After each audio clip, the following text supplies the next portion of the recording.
Meanwhile, yesterday at the White House, Donald Trump invited Herman Cain to come by. Apparently, well, not apparently, there are 2 seats open on the Fed, for the National Fed Board. And apparently he's considering Herman Cain for one of those. Your thoughts? Well, given the kinds of appointments Mr. Trump has already made, ending up a couple of weeks ago with Mr. Abrams on the Venezuela issue, right. you have to shake your head in utter disbelief. Not only is there no meritocracy involved, there never was much, but now it's not only negative, it boggles the mind that a person of those capable of saying the things we know that man said would be given a position of that sort. I guess it's, again, loyalty to Mr. Trump, being a useful tool for whatever comes to his Twitter mind. That's what this is about. But what it will do is further diminish the respect and the seriousness with which people did for a while take the statements of the Federal Reserve, which gave a certain logic. Americans don't like planning, but the statements of the Federal Reserve were, of course, a kind of planning. They were signaling to the business community what the interest rate, what the money situation will be. That's what a planning government would do anyway, and we're now going to diminish the relevance and the respect of the planning that we do, which makes us even more chaotic as an economy than we already were.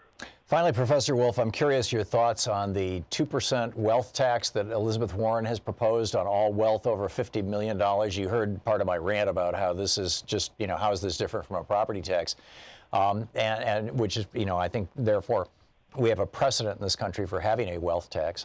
And also the proposal of Alexandria Ocasio-Cortez of a 70% top marginal tax rate on income over $10 million a year.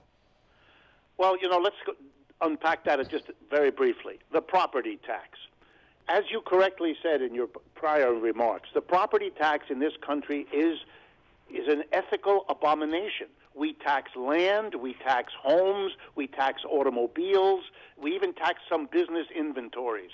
But if you hold your wealth not in those forms, which are the forms that middle and low-income people have property, if they have any property at all, but if you tax that and you don't tax stocks and bonds, which is how the rich people in this country hold the bulk of their property, then your property tax is discriminatory. It's favoring the richest amongst us and penalizing everybody else. It is outrageous that the property tax has only been applied to what is called in economics tangible property, stuff you can touch and feel, and not to the financial property, stocks, bonds, and things that are represented by pieces of paper. Had we applied the same property tax rates that we now impose on every community in this country's land and homes and cars, had we applied that to the stocks and bonds property held by the top 10% of our people, there would be no government deficit, even in the situation of fixing the crash of 2008. It is an outrage beyond words. Number two, there is precedent. I did research myself on the history of property taxes in Connecticut, which are among the highest in the United States.